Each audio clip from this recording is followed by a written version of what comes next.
चीन में तीसरी सबसे बड़ी जनसंख्या वाला राज्य हेनान भी कोरोना की चपेट में आ गया। यहाँ की लगभग 90% आबादी कोरोना की शिकार हो गई और अस्पताल मरीजों से भर गए। जबकि आंकड़ों के मुताबिक हेनान में लगभग 8.85 करोड़ लोग कोरोना संक्रमित हो गए। हालांकि चीन की ओर से जारी किए गए साप्ताहिक आंकड़ों की माने तो अब तक पूरे देश में 5,200 लोगों की कोविड से मौत हुई। लेकिन चीन से आ रहे वीडियोस कुछ और ही कहानी बयां करते हैं। लियाओनिंग प्रोविंस के एक फ्यूनरल होम में कोरोना से मारे गए लोगों की लाशें ताबूतों में रखी हुई दिखी। ताबूतों की संख्या इतनी अधिक थी कि अधिकारियों को इन्हें किसी दूसरी जगह शिफ्ट करना पड़ा। जबकि शेनबेई में तो शवों को दफनाने के लिए सैकड़ों छोटे छोटे गड्ढे तैयार किए गए। ऐसे एक गड्ढे में शव दफनाने के लिए लोगों को 20 से 30 हजार युआन खर्च करने होंगे। शेनयांग में भी कोविड से इतनी मौतें हुई हैं कि अंतिम संस्कार कराने वाले भी थक गए। एक कर्मचारी ने तो अंतिम संस्कार कराने से इनकार तक कर दिया क्योंकि फ्यूनरल होम में पहले से ही सैकड़ों शव रखे हुए थे। और इस सब के बावजूद चीन की सरकार देश में फैले कोविड संक्रमण को हल्के में लेने के साथ ये भी चाहती है कि कोई दूसरा देश उसके नागरिकों की विदेश यात्रा पर पाबंदियां न लगाए। जबकि दक्षिण कोरिया के खिलाफ तो चीन बदले की कार्रवाई तक उतर आया। चीन ने दक्षिण कोरियाई नागरिकों को मिलने वाले शॉर्ट टर्म वीजा पर रोक लगा दी, सिर्फ इसलिए क्योंकि दक्षिण कोरिया ने 5 जनवरी से चीन से आने वाले यात्रियों का कोरोना टेस्ट अनिवार्य कर दिया था।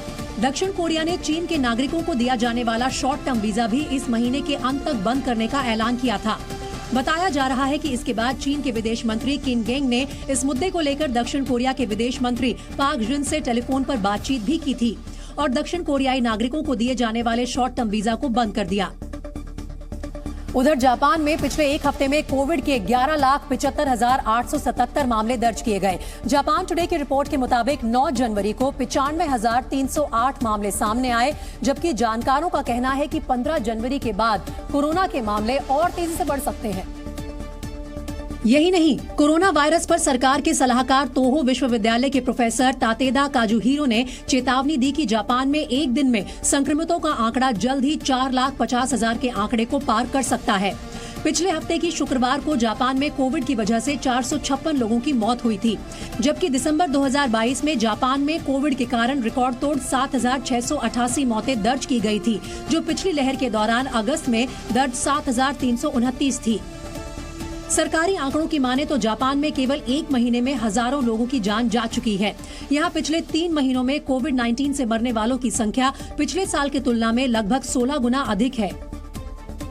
बेंगलुरु एयरपोर्ट पर गो फर्स्ट एयरलाइंस के क्रू की लापरवाही सोशल मीडिया पर सुर्खियों में है। जानकारी के मुताबिक गो फर्स्ट की उड़ान संख्या G8116 सोमवार को 54 यात्रियों को छोड़कर उड़ गई। ऐसा नहीं था कि ये यात्री देरी से पहुंचे थे, बल्कि ये 54 यात्री एयरलाइंस की बस में सवार होकर प्लेन के बोर्डिंग एरिया में पहुंच चुके थे। लेकिन इन यात्रियों को वहीं छोड़कर फ्लाइट संख्या G8116 के क्रू मेंबर ने गेट बंद कर दिए और प्लेन टेक ऑफ के लिए रनवे की ओर बढ़ गया। इस घटना के बाद जिन यात्रियों की फ्लाइट छूट गई थी, उन्होंने सोशल मीडिया पर इस घटना की जानकारी दी। सोशल मीडिया पर भद पिटने के बाद गो फर्स्ट एयरलाइंस ने इस लापरवाही पर खेद जताया और यात्रियों से माफी भी मांगी। वहीं विमानों के संचालन की निगरानी करने वाली संस्था DGCA यानी directorate general of civil aviation ने इस मामले में गो फर्स्ट एयरलाइंस से जवाब मांगा है। दिल्ली के मायापुरी में एक चेन स्नैचर के हमले में बुरी तरह घायल दिल्ली पुलिस के ASI की इलाज के दौरान मौत हो गई। 4 जनवरी को ASI पर हुए हमले का CCTV वीडियो अब सामने आया है, जिसमें हत्या का आरोपी अनीस मोहम्मद सफेद जैकेट में दिखा और उसके ठीक पीछे ASI शंभू दयाल मीणा थे, जिन्होंने उसे पकड़ रखा था, जबकि पीछे कई लोगों की भीड़ भी चली आ रही थी। तभी अनीस ने अपनी पैंट की जेब में हाथ डाला और वहां रखा चाकू निकाला।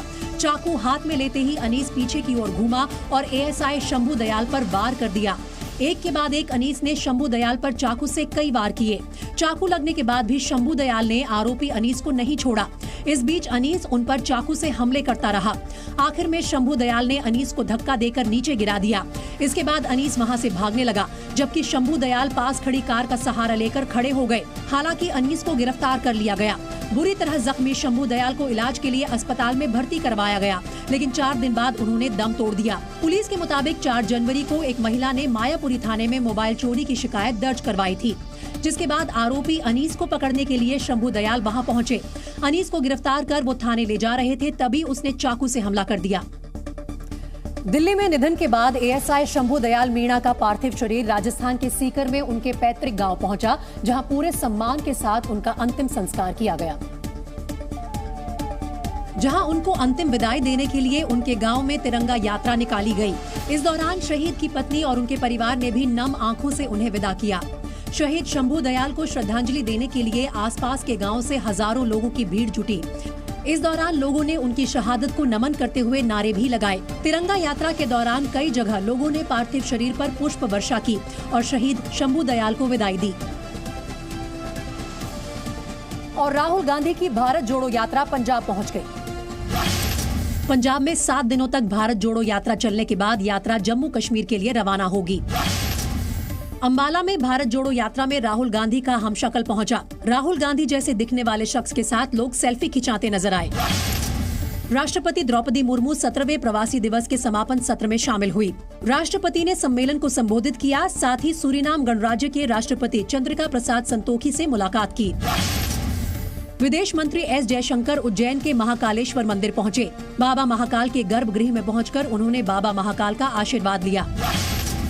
बेंगलुरु में निर्माणाधीन मेट्रो का एक पिलर अचानक गिर गया। पिलर की चपेट में आने से मां बेटे की मौत हो गई। वहीं कंगाल हो चुकी पाकिस्तान की सरकार के खिलाफ गिलगित बाल्टिस्तान के लोगों ने आंदोलन शुरू कर दिया। लाखों की तादाद में लोग स्कार्दू से लेकर कराची तक पाकिस्तान की हुकूमत का विरोध करते नजर आए। जबकि गिलगित बाल्टिस्तान में तो लोगों का हुजूम दिखा, जिन्होंने सड़क जाम कर दिया और पाकिस्तान की सरकार के खिलाफ नारेबाजी करने लगे। जीना होगा, मरना होगा, लड़ना होगा के नारों के साथ इन लोगों ने पाकिस्तान के खिलाफ एक तरह से जंग का ऐलान कर दिया। इस दौरान प्रदर्शनकारियों ने आरोप लगाया कि पाकिस्तान की सरकार 2022 गिलगित बाल्टिस्तान रेवेन्यू टैक्स के नाम से डबल टैक्स वसूल कर रही है। तमाम टैक्स डेफर हो गए इस वक्त, लेकिन आज जब इनकी हुकूमत आई तो ये जो टैक्स दोबारा हमारे ऊपर नाफिज किया गया 2022 गिलगित बाल्टिस्तान रेवेन्यू टैक्स के नाम से। यही नहीं, विरोध प्रदर्शन के दौरान एक स्थानीय नेता ने तो पाकिस्तान की सरकार को सीधी चुनौती दे डाली। इस नेता ने कहा कि जरूरत पड़ी तो वो अपना अधिकार छीन कर लेंगे। गिलगित बाल्टिस्तान के अवाम लावारिस नहीं है। हम हमारे हुकूक हम मांग के नहीं रहेंगे, हम छीन के लेंगे, हम छीन के लेंगे। गिलगित बाल्टिस्तान के लोगों का आरोप है कि पाकिस्तान की कंगाल सरकार उनसे डबल टैक्स वसूल कर रही है और सहूलियत कोई नहीं दे रही। यही नहीं, उनका आरोप है कि पाकिस्तान की सरकार बिजली के रेट बढ़ाने के साथ इनकी जमीनें भी हड़प रही है, जबकि महंगाई से कमर अलग टूटी जा रही है। लेकिन पाकिस्तान की सरकार के कानों तक जूं तक नहीं रेंग रही, उल्टा यहां के लोगों पर अपनी सेना के जरिए जुल्म कर रही है। पाकिस्तान सरकार के खिलाफ विरोध प्रदर्शन करने वाले नेताओं को हिरासत में लेने के साथ उनकी हत्या की जा रही है। हालांकि इससे पाकिस्तान अधिकृत कश्मीर के लोग डर नहीं रहे, बल्कि उनके आंदोलन का दायरा और ज्यादा बढ़ता जा रहा है। गिलगित बाल्टिस्तान के युवाओं ने पाकिस्तान की आर्थिक राजधानी कराची में सरकार के खिलाफ प्रदर्शन किया। हम जीबी वाले, हम गिलगित वाले, बाल्टिस्तान वाले, जिंदा हो बोलो। युवाओं ने पाकिस्तान की सरकार पर आरोप लगाया कि वो संयुक्त राष्ट्र के प्रस्तावों का उल्लंघन कर गिलगित बाल्टिस्तान के लोगों पर अत्याचार कर रही है। गिलगित बाल्टिस्तान के अंदर किस कानून के तहत तुम किस खाते में ये सब्जेक्ट की वायलेशन कर रहे हो? हमें सब्जेक्ट रूल की बहाली का मुतालिबा करते हैं। कराची में विरोध प्रदर्शन के दौरान छात्रों ने सियासतदानों के खिलाफ भी नारेबाजी की और आरोप लगाया कि अपनी सियासत की खातिर ये लोगों के अधिकारों का सौदा कर रही हैं।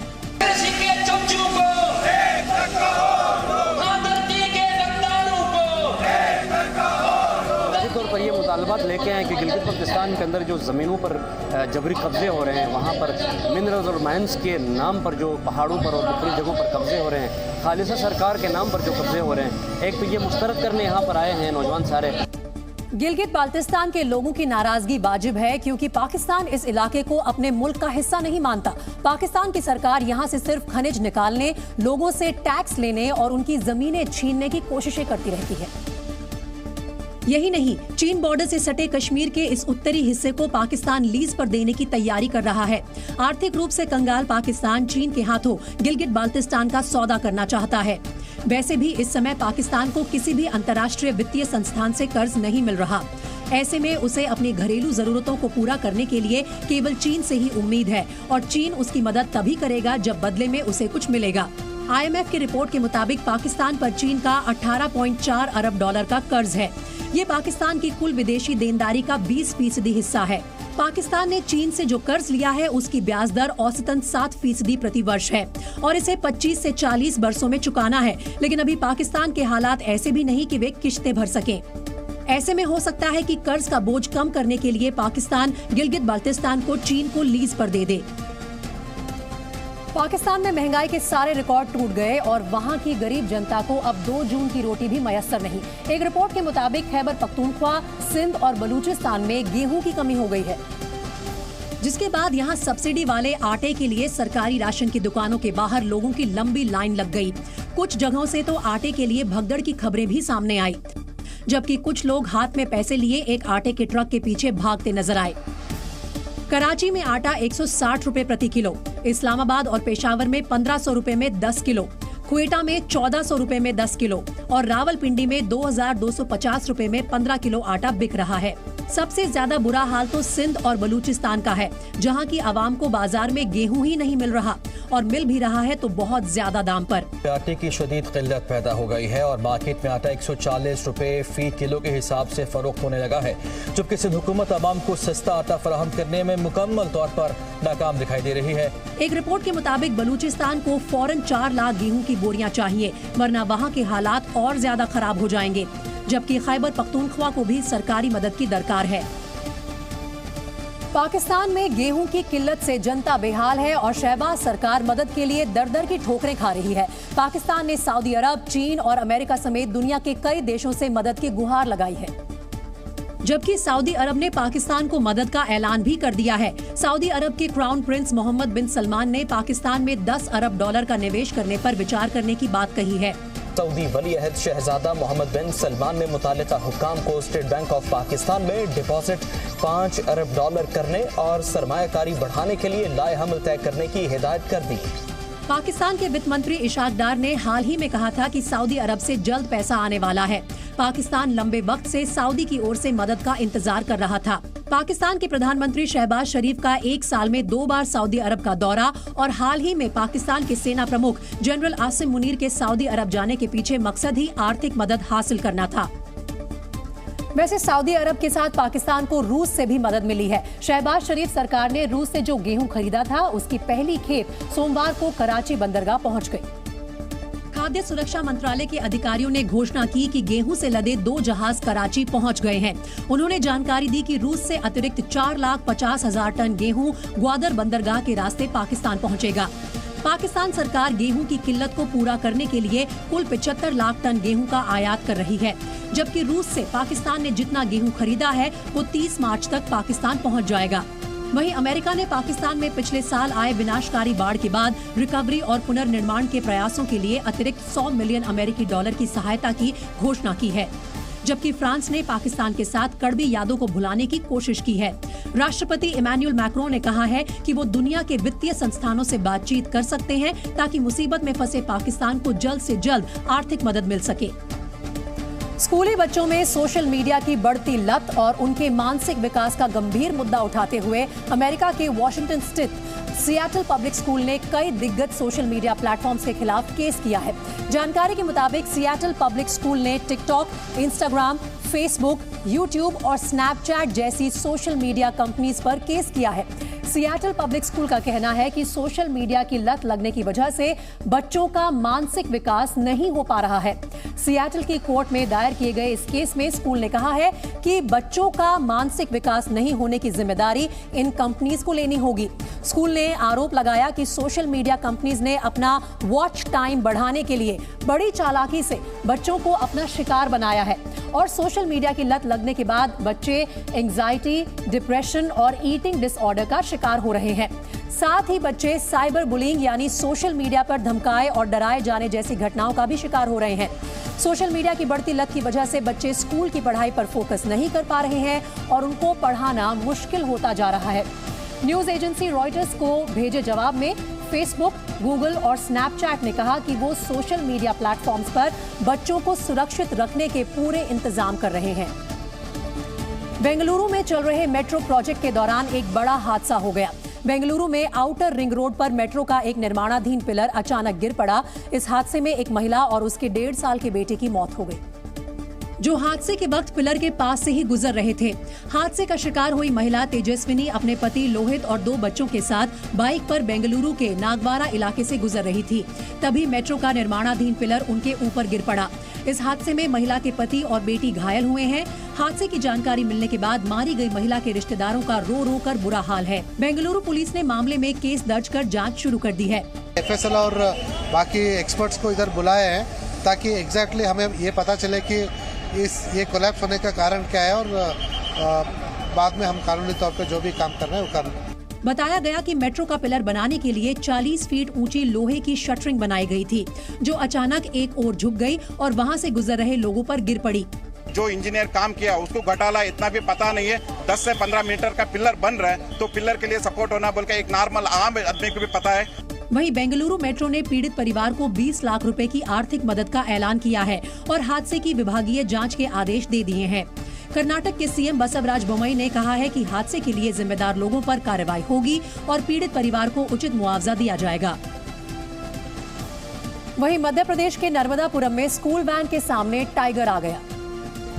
टाइगर को देख बच्चे रोमांचित हो गए। हालांकि कुछ ही मिनट में टाइगर जंगल की तरफ चला गया। नए साल में सिवनी के पेंच टाइगर रिजर्व से बड़ी खुशखबरी सामने आई है। बाघिन T4 ने 4 शावकों को जन्म दिया है। नन्हे शावक बाघिन के साथ जंगल की कच्ची सड़क को पार करते दिखे। यूपी के अलीगढ़ में मकानों में दरार आने से लोग दहशत में हैं। लोगों का आरोप है कि नगर निगम ने सीवरेज पाइपलाइन डालने के लिए खुदाई की थी, जिसके बाद से घर दरकने लगे हैं। मुंबई हवाई अड्डे पर कस्टम विभाग ने 28 करोड़ रुपए की कोकीन बरामद की है। कस्टम विभाग ने 2.81 किलोग्राम कोकीन के साथ एक शख्स को गिरफ्तार कर लिया है। दिल्ली NCR समेत उत्तर भारत के ज्यादातर इलाके भीषण सर्दी और कोहरे की चपेट में हैं। कोहरे की वजह से कई जगह सड़क हादसे हो रहे हैं। मथुरा में आधा दर्जन गाड़ियां आपस में टकरा गई, जिसमें टेम्पो ट्रैवलर के परखच्चे उड़ गए। ये हादसा यमुना एक्सप्रेसवे पर मांड टोल प्लाजा के करीब हुआ। टेम्पो ट्रैवलर में कई विदेशी सैलानी सवार थे जो दिल्ली से आगरा जा रहे थे। हादसे में 6 विदेशी टूरिस्ट घायल हो गए हैं, जिनमें से 2 की हालत गंभीर है। सभी को सरकारी अस्पताल में भर्ती कराया गया है। हादसे के वक्त कोहरा इतना ज्यादा घना था कि 50 मीटर दूर पर मौजूद चीजें भी मुश्किल से दिखाई दे रही थी। वहीं आगरा में कोहरे की वजह से 2 ट्रक आपस में टकरा गए। एतमादपुर के छलेसर हाईवे पर हुए हादसे में ट्रक ड्राइवर को हल्की चोटें आई हैं। दिल्ली में सर्दी और शीतलहर ने जीना मुहाल कर दिया है। कोहरा इतना ज्यादा घना है कि सुबह के वक्त लोगों का सड़क पर चलना बहुत मुश्किल हो रहा है और गाड़ियों को हेडलाइट जलाकर ड्राइविंग करनी पड़ रही है। सुबह के वक्त विजिबिलिटी 25 से 50 मीटर ही रही। हादसे के डर से गाड़ियों की रफ्तार भी धीमी रही। बस स्टैंड पर लोग बर्फीली हवाओं के बीच बस के इंतजार में खड़े थे। सर्दी ज्यादा है मगर आज कल से तो ज्यादा, क्योंकि शीतलहर चल रही है आज। वो कल कोहरा था, उसमें कुछ दिखाई नहीं दे रहा था हमें, आज फिर भी दिखाई दे रहा है। कोहरे और खराब मौसम के चलते दिल्ली एयरपोर्ट के फ्लाइट ऑपरेशंस पर खासा असर पड़ा है। करीब 70 से ज्यादा घरेलू उड़ानें देरी से चल रही हैं। वहीं नई दिल्ली रेलवे स्टेशन पर यात्रियों को ट्रेन के इंतजार में कई घंटे गुजारने पड़ रहे हैं। 30 से ज्यादा ट्रेनें कोहरे से प्रभावित हैं। ज्यादातर ट्रेनें घंटों की देरी से चल रही हैं। फॉग की वजह से काफी ट्रेन लेट होती जा रही है, जिसके कारण यात्रियों को काफी परेशानी का सामना करना पड़ रहा है। कोहरे में ड्राइविंग काफी खतरनाक होती है, इसलिए कोहरे में ड्राइविंग करते वक्त कई सावधानियां बरतनी चाहिए। ड्राइविंग करते वक्त फॉग लाइट ऑन रखें, गाड़ी की रफ्तार को धीमी कर लें। अपनी गाड़ी की हेडलाइट की सीमा में ही ड्राइव करें, यानी जहां तक हेडलाइट की लाइट दिख रही है बस उतनी ही रफ्तार रखें। साथ ही बीच बीच में हॉर्न भी बजाते रहें ताकि आसपास आने जाने वाली गाड़ियों को आपकी गाड़ी का अंदाजा रहे। कोहरे के दौरान ड्राइविंग करते वक्त म्यूजिक बंद कर दें। ड्राइविंग के वक्त किसी भी तरह का खाना पीना ना करें। ड्राइविंग करते वक्त सिगरेट भी ना पिएं। कार के शीशे साफ रखें। कोहरे में अपनी गाड़ी को सेफ डिस्टेंस पर ही ड्राइव करें। हालांकि दिल्ली का तापमान पिछले 2 दिनों से बढ़ रहा है। सोमवार को दिल्ली का न्यूनतम तापमान 3.8 डिग्री था, जो मंगलवार को बढ़कर 6.4 डिग्री सेल्सियस पर पहुंच गया। लेकिन इसके बावजूद पिछले 5 दिनों से दिल्ली का न्यूनतम तापमान हिमाचल प्रदेश और उत्तराखंड के ज्यादातर इलाकों से कम दर्ज किया गया। मौसम विभाग के मुताबिक हवाओं की धीमी रफ्तार और पश्चिमी विक्षोभ के प्रभाव से कोहरा घना हुआ है। मौसम विभाग की माने तो 11 से 13 जनवरी के बीच कोहरे में सुधार देखने को मिल सकता है। इसी दौरान शीतलहर भी कम हो सकती है। हालांकि दिल्ली एनसीआर में बुधवार रात के बाद बारिश की भी संभावना जताई गई है। दिल्ली एनसीआर में सर्दी और कोहरे के बीच प्रदूषण की भी मार पड़ रही है। दिल्ली और आसपास के शहरों में प्रदूषण गंभीर स्तर पर पहुंच गया है और हालात यहां तक आ पहुंचे हैं कि दिल्ली में BS3 डीजल और BS4 पेट्रोल गाड़ियों की एंट्री पर रोक लगा दी गई है। नियम का उल्लंघन करने पर 20,000 रुपयों का जुर्माना लगाया जा सकता है। अगर अगले 3 दिनों में प्रदूषण का स्तर नीचे नहीं जाता है तो प्रतिबंध को बढ़ाया जा सकता है। दिल्ली में मंगलवार को भी प्रदूषण का स्तर गंभीर श्रेणी पर बना रहा। मंगलवार को दिल्ली का AQI 453 था, जिसका मतलब प्रदूषण गंभीर है। सबसे ज्यादा AQI आनंद विहार में 483 था। इसके बाद ITO में 496, नेहरू नगर में 494, दिल्ली से सटे नोएडा का औसत AQI 461 था, गाजियाबाद का AQI 391, फरीदाबाद का AQI 360 और गुरुग्राम का AQI 411 रहा। यानी दिल्ली एनसीआर के ज्यादातर शहरों में प्रदूषण की स्थिति गंभीर बनी हुई है। दिल्ली एनसीआर के अलावा उत्तर भारत के दूसरे राज्यों में सर्दी अपना सितम ढा रही है। कोहरे और सर्द हवाओं ने आम जनजीवन को अस्त व्यस्त कर दिया है और लोग दिन में भी अलाव जलाकर सर्दी से बचने की कोशिश कर रहे हैं। पटना में लोग सड़क चौराहों पर जगह जगह आग तापते नजर आए। पटना में पिछले कई दिनों से सूरज के दर्शन नहीं हुए। घने कोहरे से पूरा बिहार घिरा हुआ है। तस्वीरें किस तरीके से है कि लोग हैं वो आग जला करके, आग एक बहुत बड़ा जरिया बना है इस ठंड में बचने के लिए। वहीं लखनऊ में भी घना कोहरा छाया रहा। विजिबिलिटी काफी कम रही। सुबह सड़कों पर गाड़ियों की लाइट जलानी पड़ी। राम की नगरी अयोध्या में भी कड़ाके की ठंड पड़ रही है। जगह जगह लोग आग तापते दिखे। साथ ही चाय की चुस्कियों का दौर भी चलता रहा। ठंड का असर आप देख ही सकते हैं। भयंकर कोहरा छाया हुआ है और लोग अलाव का सहारा ले रहे हैं।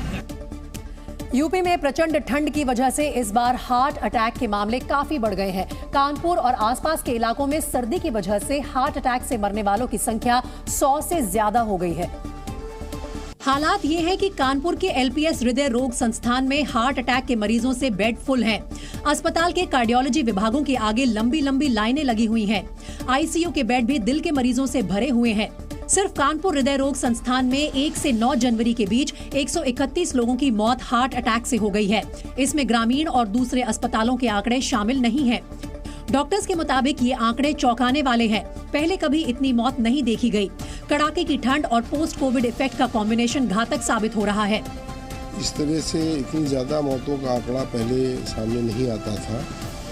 इस साल सर्दी भी ज्यादा पड़ी है और पोस्ट कोविड फेज भी चल रहा है, जिसमें कि लोगों के हार्ट थोड़े वीक हो गए थे। हार्ट अटैक के मरीजों की बढ़ती संख्या की वजह से संस्थान अलर्ट मोड पर काम कर रहा है। सरकार ने टेनेक्टोप्लास नाम का इंजेक्शन मरीजों को मुफ्त लगाने को कहा है। इसकी कीमत 40,000 रुपए है।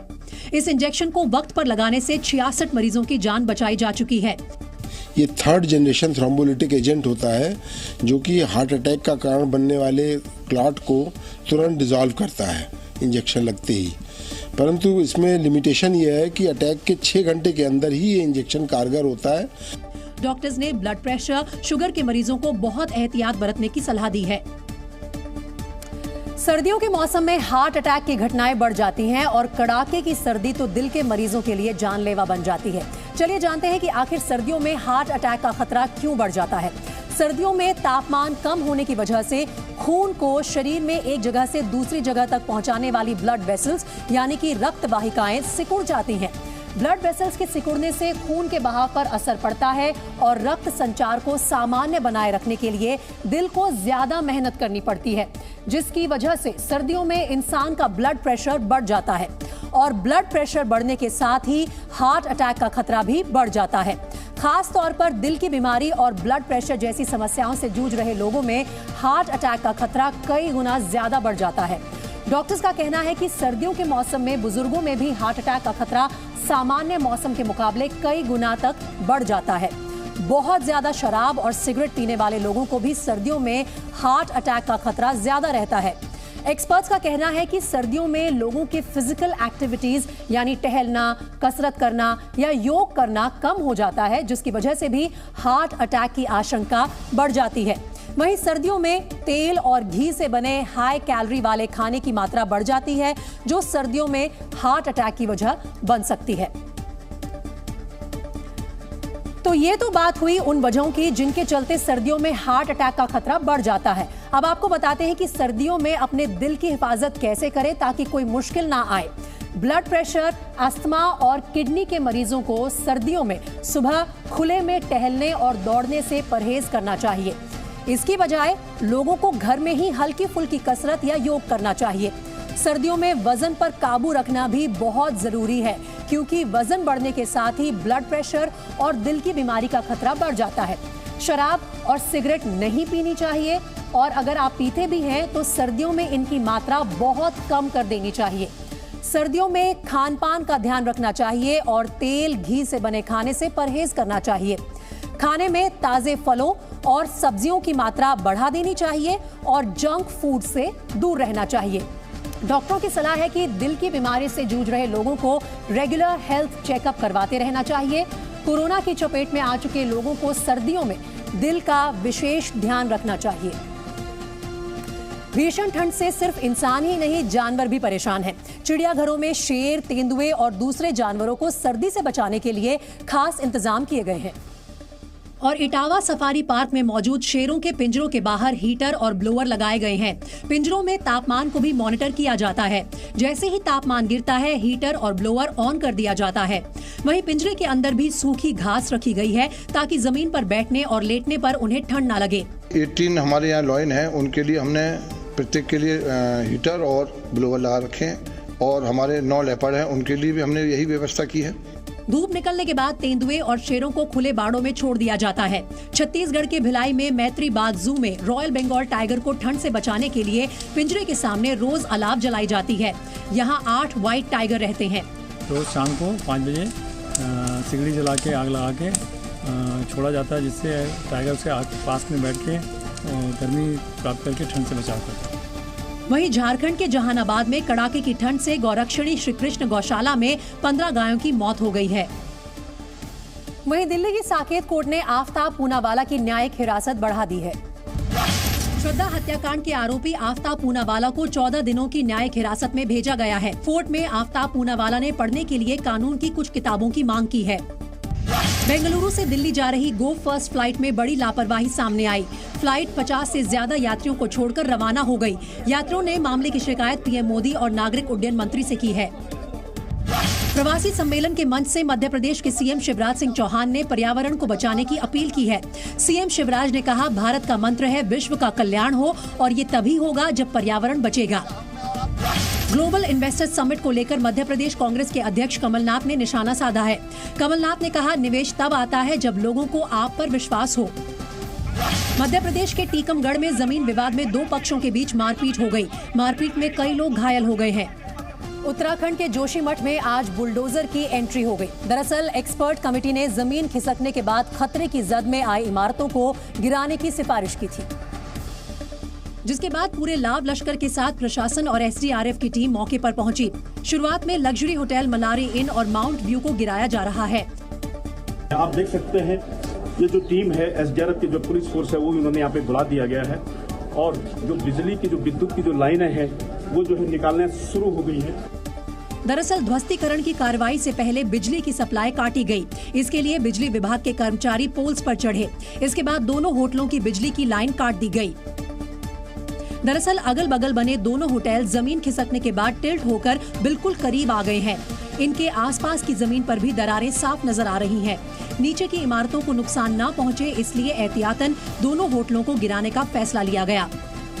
इनके नीचे भी कई घर हैं और कई होटल हैं, तो ये अगर ये और सिंक करता है और कहीं ज़्यादा सिंक कर गया तो ये होटल कभी भी गिर सकता है। इसलिए एक्सपर्ट की टीम ने ये डिसाइड किया कि इसको डिमोलिश किया जाए। होटलों को गिराने का काम सेंट्रल बिल्डिंग रिसर्च इंस्टीट्यूट की निगरानी में हो रहा है। एसडीआरएफ की टीम भी मौके पर मौजूद है। प्रशासन ने कहा कि इस काम को मजदूरों की मदद से अंजाम दिया जाएगा और सबसे पहले होटल का ऊपरी हिस्सा गिराया जाएगा। दोनों होटलों में से पहले होटल मलारी इन को गिराए जाने का फैसला हुआ, जिसके बाद होटल मालिक का गुस्सा फूट पड़ा। मलारी इन होटल के मालिक ने कहा कि डिमोलिशन से पहले बुलडोजर उनके ऊपर चलेगा। पहले बुलडोजर हमारे ऊपर चढ़ेगा, बेलचा पहले हमारे खोपड़ी में चढ़ेगा, उसके बाद इसको डिमोलिशन आप नहीं गिरने देंगे? नहीं गिरने देंगे। ठाकुर सिंह ने कहा कि अगर होटल से जान माल की आशंका है तो उसे जरूर गिराया जाना चाहिए, वो विरोध नहीं करेंगे। हालांकि पहले उनकी संपत्ति का मूल्यांकन करके बद्रीनाथ की तर्ज पर वन टाइम सेटलमेंट होना चाहिए। मेरे प्रॉपर्टी का मूल्यांकन किया जाए और बद्रीनाथ में जो जिस तर्ज पे उनको किया गया वन टाइम सेटलमेंट, मुझे भी वन टाइम सेटलमेंट कर दिया जाए और हम चले जाते। इस दौरान उन्होंने आरोप लगाया कि प्रशासन की तरफ से डिमोलिशन का कोई नोटिस नहीं दिया गया। इसके बाद जोशीमठ के कारोबारी भी होटल मालिकों के समर्थन में उतर आए। व्यापारियों ने बिना किसी नोटिस और उचित मुआवजा दिए होटल गिराने की कार्रवाई का विरोध किया और कहा कि जब तक सही मूल्यांकन कर मुआवजा नहीं दिया जाएगा तब तक होटल नहीं गिरने देंगे। होटल हम तब तक नहीं गिरने देंगे जब तक हमारे होटल मालिकों के प्रॉपर इनको मुआवजे की धनराशि या उसका तय नहीं हो जाता। बिना किसी तय धनराशि के या बिना किसी मानक के ये होटल नहीं गिरा सकते। इस दौरान व्यापारियों ने चेतावनी दी कि अगर उनकी मांग नहीं मानी गई तो वो धरने पर बैठ जाएंगे। पूर्व में बैजनाथ में इस तर्ज पर दिया गया है कि 4 गुना वहाँ पर रेट दिया गया है, उसी तर्ज पर अगर यहाँ पर देंगे तभी हम इन होटलों को गिराने देंगे, नहीं तो हम यहाँ जमीन पर बैठ जाएंगे और पूरा विरोध करेंगे सरकार का जब तक हमारे भवन सामने का पूरा पैसा नहीं मिलता। और कुछ देर बाद ही बड़ी संख्या में व्यापारी और स्थानीय लोग होटल के पास पहुंच गए और होटल मालिकों के समर्थन में धरना देने लगे। जब पुलिस की टीम होटल के आसपास का इलाका खाली कराने पहुंची तो वहां हंगामा होने लगा और लोगों की प्रशासनिक अधिकारियों से बहस होने लगी। होटल कारोबारी का आरोप था कि पुलिस प्रशासन उन्हें धमकाने की कोशिश कर रहा है और जगह खाली करने का दबाव बना रहा है। सर, ये हमको धमका रहे हैं। एसओ साहब आए, इन्होंने हमको धमकाया, बोले बाहर निकलो। किस बात का निकलो? क्या मेरी प्रॉपर्टी का सेटलमेंट हो गया? इस दौरान ठाकुर सिंह राणा ने कहा कि बिना सेटलमेंट हुए वो होटल खाली नहीं करेंगे। ये गुंडागिरी क्या है? क्या ये किसी राजनीतिक पार्टी का दबाव है? क्या अधिकारियों का दबाव है? अगर मेरी जान को पूछोगे, मैं बीमार आदमी हूँ, तो ये जवाबदारी पूरी सरकार और होटल मालिकों के साथ बड़ी संख्या में मौजूद स्थानीय लोग और कारोबारियों ने आरोप लगाया कि उन्हें भी प्रशासन ने धमकाने की कोशिश की और जबरन जगह खाली करने को कहा, लेकिन वो होटल की नाप तोल हुए बिना नहीं हटेंगे।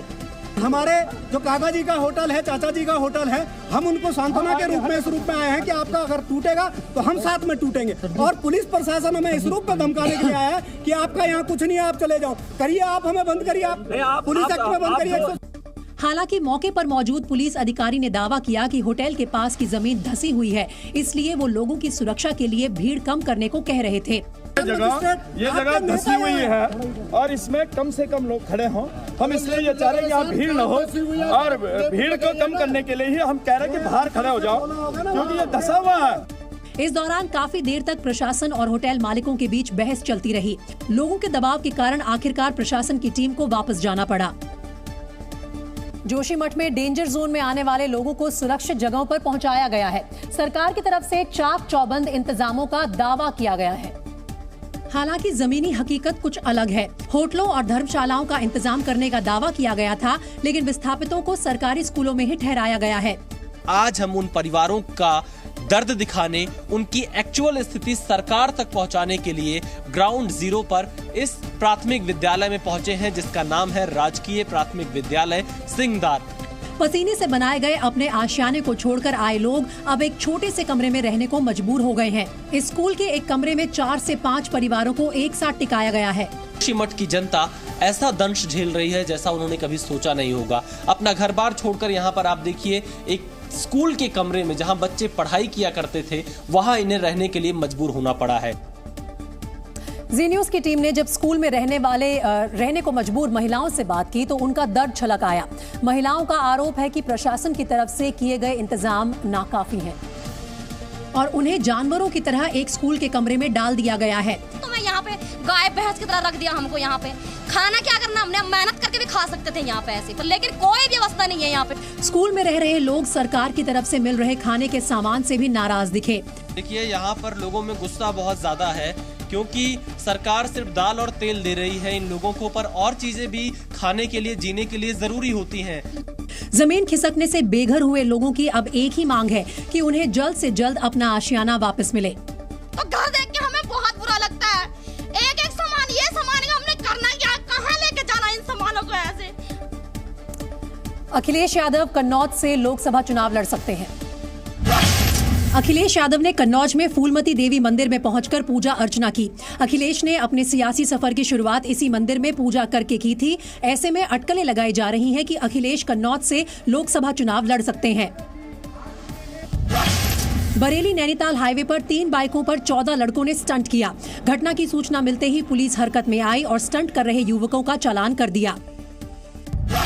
छत्तीसगढ़ में मंत्रालय की सुरक्षा में बड़ी लापरवाही सामने आई है। सीएम के ओएसडी का फर्जी आई कार्ड दिखाकर मंत्रालय में घुसने वाले शख्स को पुलिस ने जेल भेज दिया है। उत्तराखंड के हल्द्वानी में उत्तरायणी मेले की शुरुआत हो गई है। ये मेला 15 जनवरी तक चलेगा। यूपी के हापुड़ में बोरवेल में फंसे बच्चे को सुरक्षित निकाल लिया गया है। बच्चा सुबह खेलते समय बोरवेल में गिर गया था। मैदानों में लोग कोहरे और शीत लहर से परेशान हैं तो पहाड़ों पर बर्फबारी कहर बरपा रही है। लद्दाख में पिछले 2 दिनों से भारी बर्फबारी हो रही है और चारों तरफ सिर्फ बर्फ ही बर्फ दिखाई दे रही है। सड़क हो या मार्केट, घर हो या दुकानें, सभी बर्फ की चादर से ढक गए हैं। बर्फ की वजह से आम रास्ते ब्लॉक हो गए। लोगों ने रास्तों से बर्फ को हटाने की कोशिश की, लेकिन बर्फ की परत काफी मोटी हो चुकी थी, जिसकी वजह से काफी दिक्कतें आ रही हैं। लद्दाख घाटी का कोई हिस्सा ऐसा नहीं है जहां तापमान -10 डिग्री से ऊपर हो। झील और तालाब बर्फ से जम चुके हैं। बच्चे तो इन पर स्केटिंग के मजे ले रहे हैं। लद्दाख की सबसे ठंडी जगह द्रास इलाका रहा, जहां -18 तापमान रहा और यहां रविवार रात को 5 इंच बर्फबारी हुई। द्रास में ताजा बर्फबारी से मार्केट के रास्तों पर बर्फ जमा हो गई है। द्रास में पारा माइनस के इतना नीचे जा चुका है कि बोतलों में रखे जूस और तेल तक जम गए। बर्फबारी की वजह से यातायात भी प्रभावित हुआ है। जम्मू कश्मीर राजमार्ग तो खोल दिया गया है, लेकिन श्रीनगर लेह राष्ट्रीय राजमार्ग के साथ मुगल रोड को बंद कर दिया गया है। मशहूर पर्यटन स्थल सोनमर्ग का रास्ता भी बंद कर दिया गया है। वहीं श्रीनगर में बर्फीली हवाओं की वजह से कपकपी और बढ़ गई। आम लोगों को ठिठुरती ठंड की वजह से काफी मुश्किलों का सामना करना पड़ रहा है और डाल झील में रहने वाले लोगों को झील पर जमी बर्फ की परत को तोड़कर किनारे तक आना पड़ता है। लोगों को दिन में कारोबार चलाने के लिए अलाव की जरूरत पड़ रही है। सुबह शाम लोगों को काफी मुश्किलों का सामना करना पड़ रहा है। दिन भर बादल भी छाए रहे। पानी भी बंद होता है, वो भी जमा होता है और ढल भी जमा होता है। थोड़ा शिकारा में दिक्कत होना चलाने पर आने जाने का, जब टूरिस्ट आता देखने के लिए जमा हुआ है। फ्रीज तो होता है इन द मॉर्निंग, लगभग बहुत सर्दी होती है, बहुत ठंडी होती है। -5 तो आप खुद रियलाइज कर सकते हैं कि कितना होता है। मौसम विभाग ने जम्मू कश्मीर में 13 जनवरी तक बारिश और बर्फबारी की संभावना जताई है। इस वजह से प्रशासन सतर्क हो गया है। सभी जिलों में कंट्रोल रूम बनाए गए हैं। रेस्क्यू टीम को स्टैंड बाय पर रखा गया है।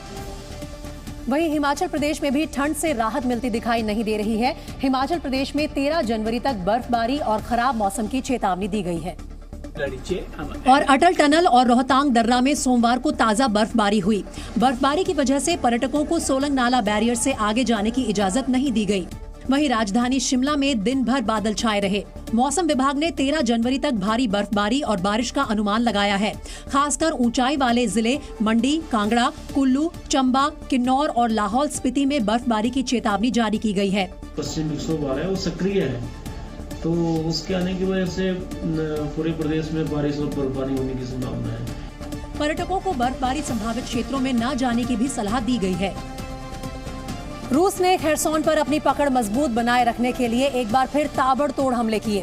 रूस की सेना ने खेरसोन पर लाइटनिंग शेल्स से हमला किया, जिसके बाद आसमान में आतिशबाजी की तरह शेल्स गिरते दिखे, जिससे पूरे इलाके में हाहाकार मच गया, चीख पुकार मच गई। जबकि हमले के बाद की तस्वीरें तो और ज्यादा डराने वाली थी। रूसी हमले से खेरसोन का एक गांव पूरी तरह तबाह हो गया। मकान ढह गए, बाजार बर्बाद हो गए और सड़कें खाई में तब्दील हो गई। यूक्रेन के वॉलंटियर्स ने रेस्क्यू ऑपरेशन शुरू किया, लेकिन इसे अंजाम तक पहुंचाने में वक्त लगेगा क्योंकि तबाही का दायरा बहुत बड़ा है। हालांकि इसी बीच यूक्रेन ने जवाबी कार्रवाई भी शुरू कर दी है। यूक्रेन के लड़ाकू हेलीकॉप्टर रूसी सेना के अड्डों को निस्तनाबूद करने के लिए लगातार उड़ान भर रहे हैं। जबकि यूक्रेन की सेना ने खेरसोन के साथ डोनेस्क रीजन में भी रूसी फौज को खदेड़ने के लिए हमले तेज कर दिए। जमीनी लड़ाई के साथ यहां यूक्रेन की सेना अपनी ड्रोन आर्मी का इस्तेमाल करती दिखी और बंकरों में छिपे रूसी जवानों को पहले डराया, फिर आसमान से बम वर्षा कर उन्हें भागने को मजबूर कर दिया। यूक्रेन की सेना के जनरल स्टाफ के मुताबिक यूक्रेन की सेना ने बाखमुत के साथ 14 जगहों पर रूसी हमलों को नाकाम कर दिया। रविवार को रूस ने दावा किया था कि बाखमुत के उत्तर पश्चिम में कारमाटाक्स पर किए गए मिसाइल हमले में 600 यूक्रेनी सैनिक मारे गए, लेकिन इस बाबत किसी भी तरह के पुख्ता सबूत नहीं मिले। यूक्रेन की जंग में रूस की सेना ने अपने सबसे खतरनाक हवाई योद्धा को उतार दिया है।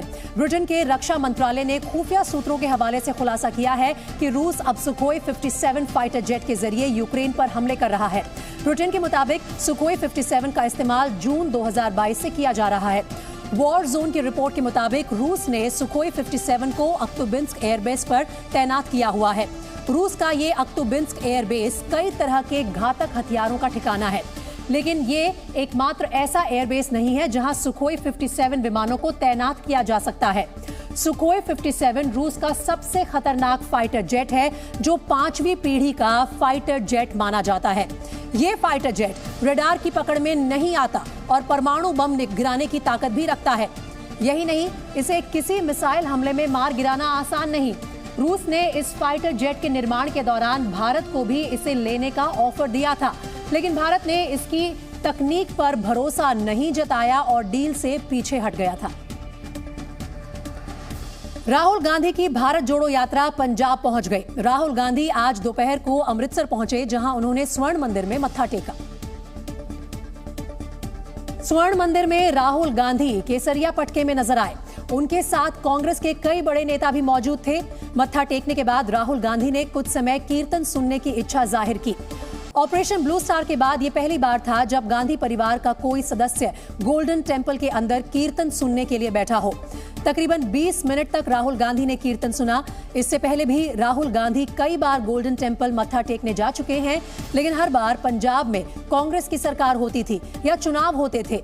ये पहली बार है जब आम आदमी पार्टी की सरकार के बीच राहुल गांधी गोल्डन टेम्पल पहुंचे।